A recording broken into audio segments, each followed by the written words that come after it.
கர்த்தர் அதிசயங்களை செய்கிறார். ஊழியங்கள் வழங்கும் ஜீவ வார்த்தை. இந்த நாளிலே கர்த்தருடைய ஊழியக்காரன் உங்களை வாழ்த்துகிறேன். இயேசுவின் நாமத்தில் உங்களை ஆசீர்வதிக்கிறேன். நீங்கள், உங்கள் குடும்பம் எல்லாம் ஆசீர்வாதமாக இருக்கும். பயப்படாதீங்க. சிறு பிள்ளைங்க பயப்படாதீங்க. வாலிப பிள்ளைங்க பயப்படாதீங்க. முதியோர்கள் பயப்படாதீங்க. கர்த்தர் உங்கள் கூட இருப்பார். அற்புதங்களை செய்வார். இந்த நாளிலே உங்களுக்கு அற்புதம் நடக்கும். விசுவாசிப்பீங்களா? இன்றைய ஜீவாத்துக்கான வசனத்தை கேட்போமா? யோபு 22:27. நீர் அவரை நோக்கி விண்ணப்பம் பண்ண அவர் உமக்கு செவி கொடுப்பார். அவர் உமக்கு செவி கொடுப்பார். இன்றைய ஜீவாத்தின் தலைப்பு செவி கொடுப்பார். நம்முடைய ஆண்டவர் செவி கொடுப்பார். விண்ணப்பம் பண்ணும் பொழுது, ஜெபிக்கும் பொழுது செவி கொடுக்கிறவர், நம்முடைய ஜெபத்தை கேட்கிறவர். சங்கீதம் 65:2 வசனம் சொல்லுகிறது, ஜெபத்தை கேட்கிறவரே மாம்சமான யாவரும் இடத்தில் வருவார்கள். பைபிளில் வாசிக்கும்போது கொர்நேல் என்கிற ஒரு மனிதனை பாருங்கள். ஜெபம் பண்ணி கொண்டிருக்கும் போதே பதில் வருகிறது. ஒரு தேவதூதன் சொல்லுகிறான், நம்முடைய ஜெபம் கேட்கப்பட்டு விட்டது, அது தேவ சன்னதியில் போய் எட்டிவிட்டது என்று சொல்லுகிறதை பார்க்கிறோம். ஆம் தேவ பிள்ளைகளே, நம்முடைய ஆண்டு விண்ணப்பத்தை கேட்பார், ஜெபத்தை கேட்பார்.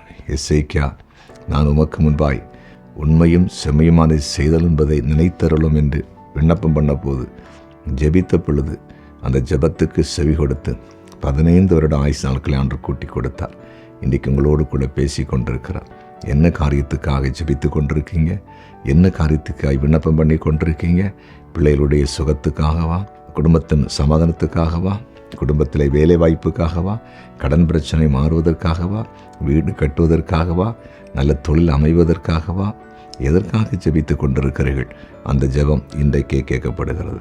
இன்றைக்கு ஆண்டவர் உங்களுக்கு அற்புதம் செய்யும்படிக்கு ஆண்டவர் கிரியை செய்ய போகிறார். அந்த ஜெபத்தை கேட்டு விட்டாலே நன்மை நடக்க ஆரம்பிக்கும். ஜெபம் கேட்கப்பட்டு விட்டாலே அதிசயங்கள் நடக்க ஆரம்பிக்கும். இன்றிலிருந்து ஆண்டு உங்கள் ஜெபத்தை கேட்டுவிட்டார் என்பதற்கு அடையாளமாக நீங்கள் ஜெபிக்கிற காரியத்திலே அற்புதங்கள் நடக்கப் போகிறது. இன்றைக்கே நடக்கும். இன்றைக்கே நடக்க ஆரம்பிக்க போகுது. விசுவாசிப்பீங்களா?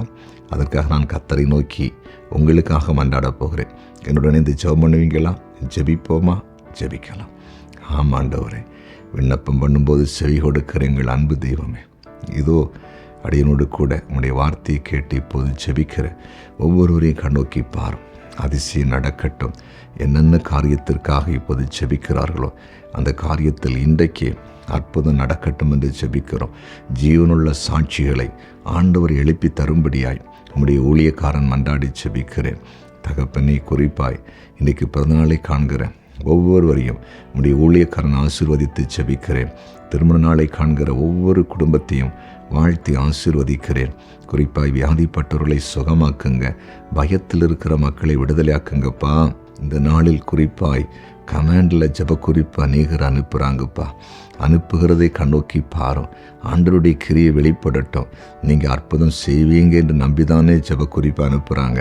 நீங்கள் அற்புதம் செய்து உடைய பிள்ளைகளை சாட்சி எழுப்பும். நான் ஜெப குறிப்பை அனுப்பினேன், என் ஜெபத்திற்கு ஆண்டவர் அற்புதம் செய்தார், அந்த ஜெப குறிப்பில் நான் என்னென்ன கேட்டேனோ கர்த்தனுக்கு தந்தார் என்று ஜீவனுள்ள சாட்சிகளை உலகமெங்கு எழுப்பும். நீர் அப்படி செய்கிறதற்காய் நன்றி. இயேசுவின் நாமத்தில் பிதாவே, ஆமேன், ஆமேன்.